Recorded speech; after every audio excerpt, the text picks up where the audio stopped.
오늘은 하나님을 찬송하라 라는 제목으로 말씀을 전하겠습니다. 여호수아서의 마지막 장인 23장은 여호수아가 유언처럼 당부하는 그런 말씀이 나옵니다. 이스라엘 백성은 가나안 땅에 살던 이방 민족들을 완벽하게 몰아내지를 못했어요. 그리고 나름대로 그래도 지파마다 배정받은 땅이 있어서 그 땅에 정착을 했습니다. 하지만 여호수아는 이스라엘 백성들이 땅에 정착하다 보면 분명히 하나님께 소홀할 거다라는 생각을 했습니다. 예전에 말씀드렸듯이 광야에서는 하나님을 의식하지 않을 수 없는 그런 환경 속에서 살아갔어요. 그때 한번 제가 화면에 보여드렸던 화면 다시 한번 보여드리겠는데요. 백성들이 넓게 자리 잡은 텐트촌이 있죠, 광야에. 그러면 그 가운데 하나님의 임재가 상징이 되는 성막이 있습니다. 그러면 이 모든 텐트의 입구가 다 성막을 향해 있어요. 그래서 아침에 성막 문을 열고 나가면 눈앞에 구름 기둥이 아침에 쭉 있는 게 보이는 겁니다. 그리고 날이 어두워지면 천막 문을 닫으려고 이렇게 하면서 닫으면서 벌써 보면은 저 앞에 불기둥이 보이는 거죠. 모든 천막이 다 성막을 향해 있고 성막에는 구름기둥과 불기둥이 있기 때문에 이 사람들은 하루 종일 하나님을 생각하지 않을 수 없는 그런 환경 속에 사는 거죠. 그리고 구름기둥이 움직이면 이동해야 되나 보다 라고 생각하고 짐을 싸서 늘 그 긴 행렬 200만이 넘는 그 긴 행렬이어도 제일 끝에 있는 사람도 저 멀리 있는 구름기둥이 늘 보이는 거죠. 그러니까 웬만해서는 하나님을 절대로 잊을 수 없는 곳이 바로 광야였습니다. 가나안 땅에서는 성막이 이제 그 영토의 한 중간 지점쯤 되는 실로라는 곳에 성막이 세워지게 됐는데 하나님은 이제 넓게 흩어져 있는 그런 백성들의 눈에는 안 보이는 겁니다. 그 영토 안에. 그래서 여호수아는 아무래도 이 백성들의 앞날이 염려가 돼서 유언처럼 신신당부했습니다. 만일 하나님을 섬기는 것이 싫으면 너희들이 옛날 섬기던 애굽의 신, 그 신을 섬기든지 아니면 이 가나안 땅에 있던 사람들이 믿던 신을 섬기든지 섬길 신을 택해라. 근데 이 말은 그냥 택해라는 말이 아니고 그러지 말라는 이야기죠.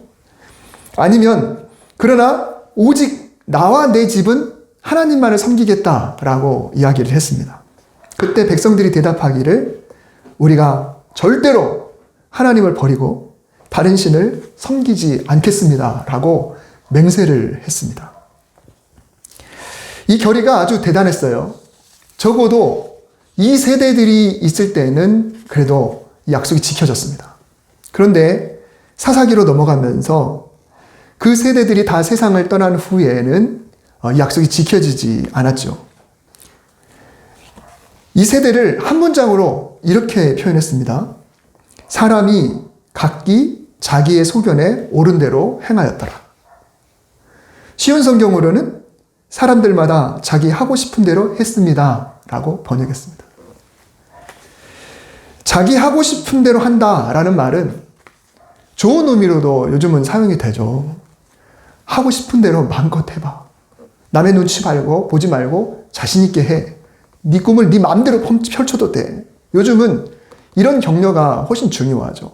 그래서 요즘은 애들한테도 뭐 해라 말아라 하지 않고 세워주는 말만 자꾸 하라고 그렇게 이야기를 하죠. 하고 싶은 대로 다 해보고 사는 그런 세상이 사실 어찌 보면 우리에게도 꿈이기는 해요. 사사시대 이스라엘 백성도 이런 생각을 했던 것 같습니다.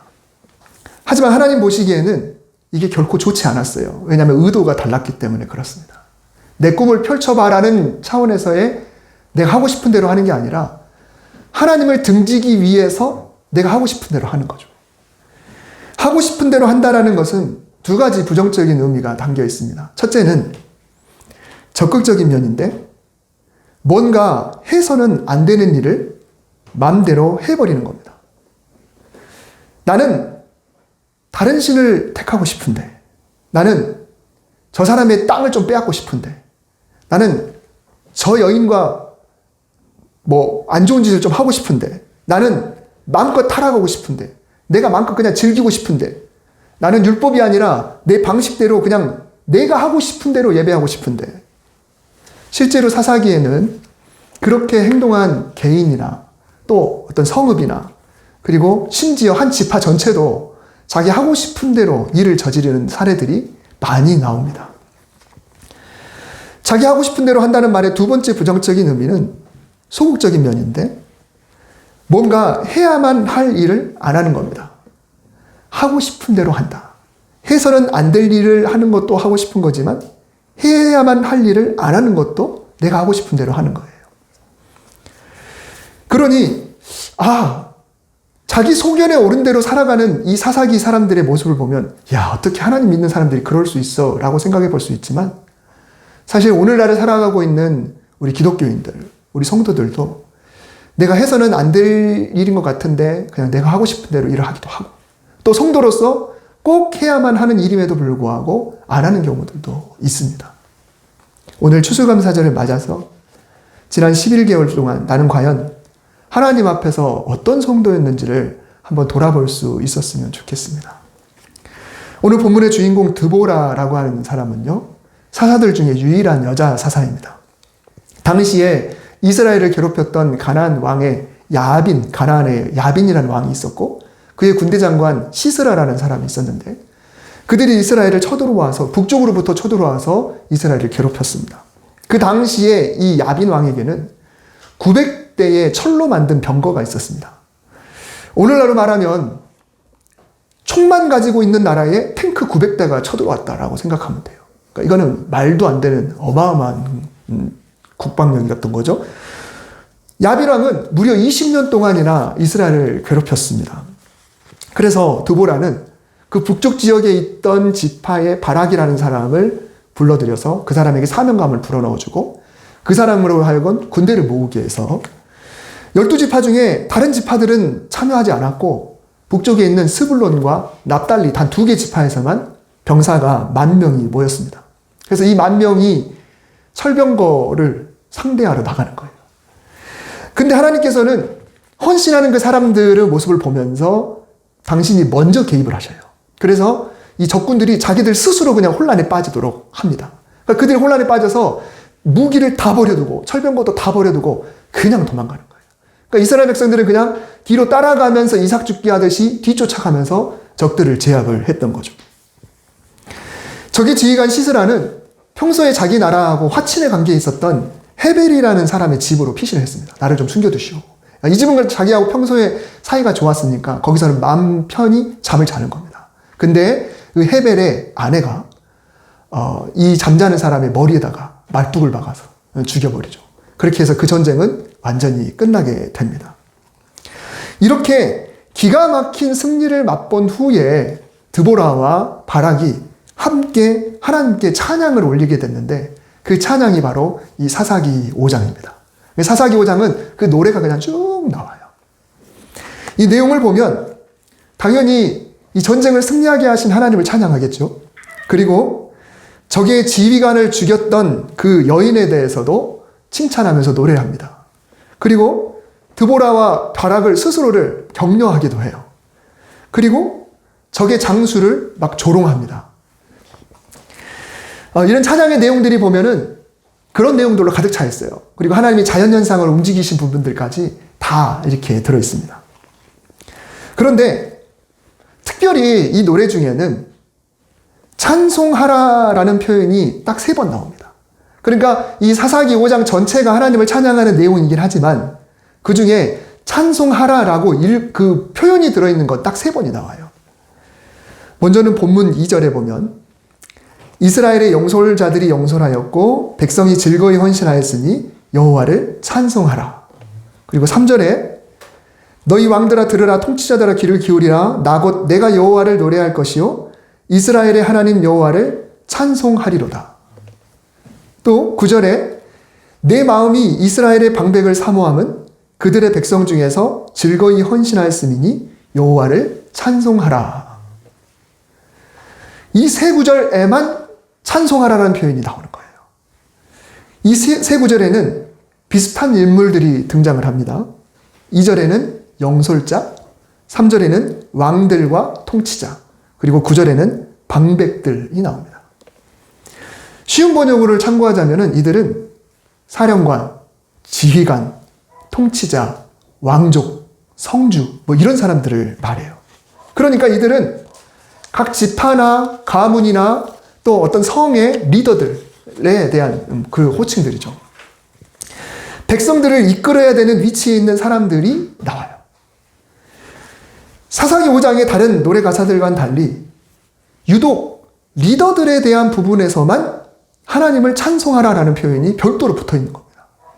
도대체 뭔가 이유가 있으니까 여기에만 찬송하라는 이야기가 있겠죠.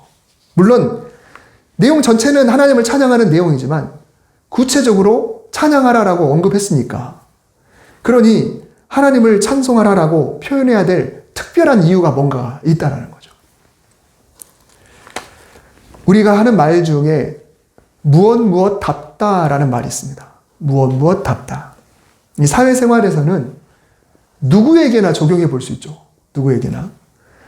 부모답다, 자녀답다, 남편답다, 아내답다, 친구답다, 사장답다, 직원답다, 교사답다, 학생답다, 의사답다, 군인답다, 어른답다, 젊은이답다. 이 모든 말에 다 답다라는 말을 다 붙일 수가 있습니다. 그러면 성도라는 말에도 한번 이 답다라는 말을 한번 붙여볼까요? 성도답다. 성도답다는 말도 해볼 수 있겠죠. 또 교회에도 마찬가지입니다. 교회답다. 직분이 있으니까, 저는 목사니까 목사답다, 권사답다, 집사답다, 이렇게 직분을 붙여볼 수가 있습니다. 여러분, 성도다운 것이 과연 무엇일까요? 사령관이나 통솔자, 지휘관, 리더들이 백성을 위해서 헌신하는 것은 지극히 당연한 겁니다. 2절의 표현에 의하면 영솔자는 영솔을 해야 돼요. 그리고 백성들은 그 영솔에 헌신을 해야 돼요. 이건 당연한 겁니다. 지극히 당연한 일이에요. 그것이 리더다운 것이고 또 백성다운 거죠. 하지만 문제는 그 시대, 사사시대에는 그렇지 않았다는 겁니다.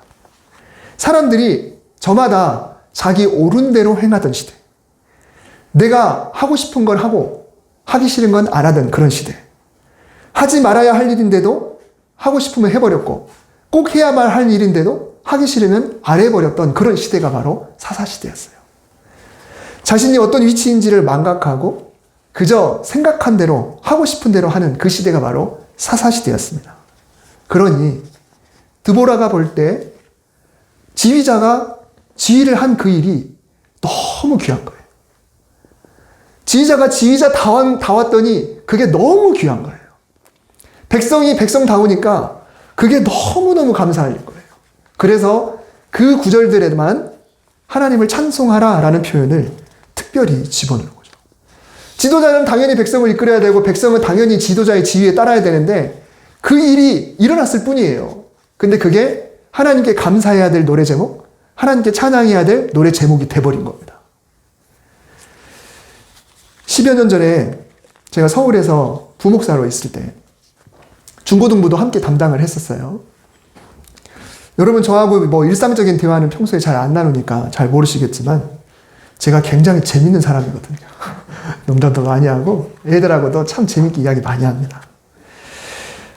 제가 학생들에게 어떤 일을 부탁을 해요. 임원들에게 막 부탁을 하고, 그리고 그 학생들이 일을 잘 마치면 내가 수고했어 라고 이야기를 합니다. 그러면 학생이 아니에요 목사님 이렇게 대답을 해주죠. 그러면 제가 웃으면서 이렇게 이야기합니다. 아니요가 뭐야. 그럴 때는 마땅히 해야 할 일을 한 것뿐입니다 라고 대답을 하는 거야 라고 제가 그렇게 이야기를 했었습니다.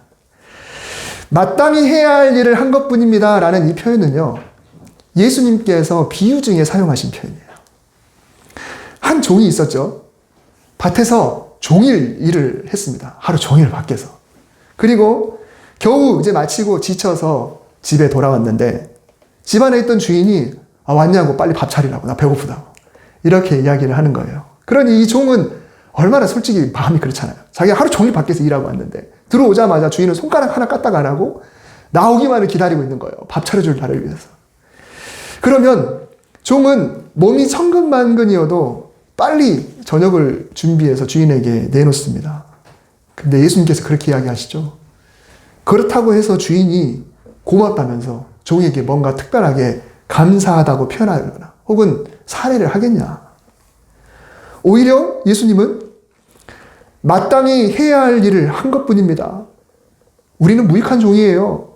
하여야 할 일을 한 것뿐입니다. 라고 대답하는 게 맞다라고 예수님은 오히려 이야기를 하시면서 이 비유를 마치셨어요. 그래서 제가 학생들에게 농담으로 항상 마땅히 해야 할 일을 한 것뿐이야 라고 대답하라고 제가 막 그냥 강요를 했더니 어느 시점부터는 제가 학생들에게 고생했어, 수고했어. 그러면 마땅히 해야 할 일을 한 것뿐입니다. 라고 웃으면서 저하고 대화를 나누곤 했었습니다. 그렇다고 해서 제 마음이 넌 당연한 일 한 거야 라고 생각했던 건 아니에요. 고맙잖아요. 애들이 그런 거 해주니까 얼마나 고맙습니까? 진짜 고맙고 정말 감사를 표하는 거예요. 그렇지만 농담으로 그렇게 이야기를 했던 거죠. 교회가 교회다워야 하고 성도가 성도다워야 한다. 이거는 당연한 겁니다. 근데 이 시대는 여러 가지 이유로 점점 교회가 마땅히 해야 할 일을 하지 않고 또 성도가 마땅히 해야 할 바를 하지 않고 있습니다. 오히려 반대로 해야 될 일을 안 하고 또 하지 말아야 될 일을 더 하는 그런 시기이기도 합니다. 추수감사절을 맞아서 우리가 하나님께 감사드려야 될 것 중에 한 가지를 생각해 봤으면 좋겠습니다. 이거는 드보라처럼 하나님께 감사해야 될 제목이기도 하고 또한 어찌 보면 나 자신에 대한 칭찬이고 대견함이기도 해요. 드보라가 지도자가 지도자음에 대해서 하나님을 찬양하고 백성이 백성다움에 대해서 하나님을 찬양을 했는데 그렇다면 한 해를 마무리해가는 오늘 내가 지금 성도이고 여전히 하나님을 떠나지 않았고 그리고 여전히 주일을 생각하고 주일에 하나님을 예배하고 그리고 이 자리에 있다는 것도 마땅히 하나님을 찬송해야 될 노래의 제목이 되는 겁니다. 그렇게 해주신 하나님의 은혜도 감사고 내가 여기 있다는 자체도 노래가 되는 거예요. 할렐루야가 되는 겁니다. 수많은 사람들이 이 코로나 때 신앙을 많이 잃었습니다. 많이 잃었어요. 그리고 예배의 방식도 바뀌고 예배의 습관도 바뀌고 하나님께 표현하는 그런 방법도 다들 바뀌었어요. 코로나 후에 최소한 그래도 몇 %는 교회에 안 나올 거다라고 하는 진단들이 있었는데 거의 맞아져요. 거의 막 30% 이상은 다시 교회로 안 돌아올 거다. 물론 그들도 마음속에는 그래도 나는 하나님을 믿는 사람이야 라고 생각을 하고 있을 거예요. 하지만 어찌됐건 마땅히 해야 할 바를 자기의 소견으로 판단을 해서 안 하고 있는 건 사실이거든요. 이 세대가 점점 하나님을 등지고 세상과 타협하고 모이지 않으려고 하고 또 헌신하지 않으려고 할 때 내가 신앙 잃지 않고 여전히 지금 이 자리에 있다는 그것만으로도 우리는 감사해야 될 이유가 되는 거예요. 하나님을 찬양해야 될 이유가 되는 겁니다. 하나님이 나를 끝까지 보호해 주신 그리고 나를 자녀로 품어주신 내가 격기로 가려고 할 때도 어찌됐건 다시 결단하고 다시 하나님을 찾게 하신 그 은혜 자체가 감사의 제목이 되는 거죠. 비록 완벽한 성도는 아닐 수도 있습니다. 지난 한 해 완벽한 성도가 아니었을 수도 있어요. 이스라엘 백성들도 사사시대 실패의 연속이었습니다. 하지만 드보라가 함께 일하자라고 했을 때 어떤 지도자들은 그 부르심에 순종을 했어요. 그리고 어떤 백성들은 그 부르심에 목숨을 걸고 다 왔어요. 여러분 철병거 900대하고 싸운다는 말이 됩니까? 근데 그 백성들도 자기들 멋대로 살았던 사람들인데 그래도 하나님이 부르실 때 지도자가 지도자답기를 생각했고 백성들이 백성답기를 생각하고 각오했다라는 거예요. 그래서 코로나로 인해서 우리가 신앙이 주춤했더라도 혹은 후퇴했더라도 다시 주님의 부르심에 순종하고 예배의 자리에 있고 그리고 찬양하고 또 말씀을 묵상하고 기도하려고 하고 우리가 더 하나님 붙잡으려고 다시 돌아왔다는 것만으로도 우리는 감사할 이유가 될 수 있는 겁니다. 하나님, 제가 여기 있습니다. 하나님, 제가 지금 이때 다른 데 있지 않고 여기 있습니다. 하나님, 우리 일상생활 속에서 제가 하나님의 자녀로 있습니다. 뭔가 특별한 감사의 제목이 아닐지라도 이 자체만으로도 우리는 오늘 추수감사절은 감사해야 되고 찬양해야 될 그런 복된 기도의 제목이 될 수 있는 것이죠. 사사시대 이전과 사사시대는 많은 변화가 있었습니다. 정말 많은 변화예요. 광야와 사사는 너무 다릅니다. 지금도 마찬가지죠. 시대는 계속 변하고 있습니다.